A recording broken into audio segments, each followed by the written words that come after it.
Israel Hamas युद्ध के महीनों बीत जाने के बाद भी संघर्ष जस का तस बना हुआ है। वार पलटवार से सैकड़ों जिंदगियां तबाह हो रही हैं, तो लाखों बेघर हुए। ये खूनी जंग हर दिन एक नई तबाही की दास्तान लिखती जा रही है।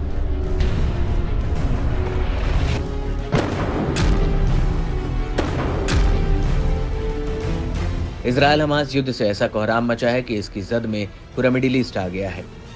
गाजा में इजरायली सेना कमजोर पड़ रही है, या यूं कहें कि युद्ध ने इजरायल हमास दोनों को एक स्थिति पर लाकर खड़ा कर दिया है। दोनों एक दूसरे के खात्मे की कसम खाए हुए हैं। इजरायल को जहां अमेरिका का साथ मिल रहा है, जबकि हमास को इराक से लेकर लेबनान और सीरिया से लेकर यमन के विद्रोही लड़ाकों का भी समर्थन मिल रहा है। ईरान समर्थित ये सभी संगठन अब एक होकर इजरायल पर हावी हैं।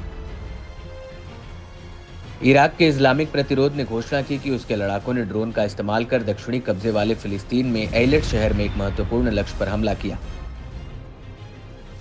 यह ऑपरेशन फिलिस्तीन और गाजा के लोगों के समर्थन में और इजरायल से लड़ने की अपनी प्रतिबद्धता के तहत किया गया।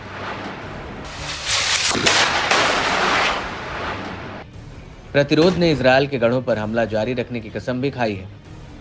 बता दें कि इराक के इस्लामी प्रतिरोध का हालिया हमला हूती विद्रोहियों के साथ ज्वाइंट मिलिट्री ऑपरेशन की घोषणा के बाद आया है, जो इराकी प्रतिरोध के साथ किए गए थे। इसमें 4 इजरायल के जहाज तो एक अमेरिकी युद्धपोत आइजनहावर को निशाना बनाया गया था।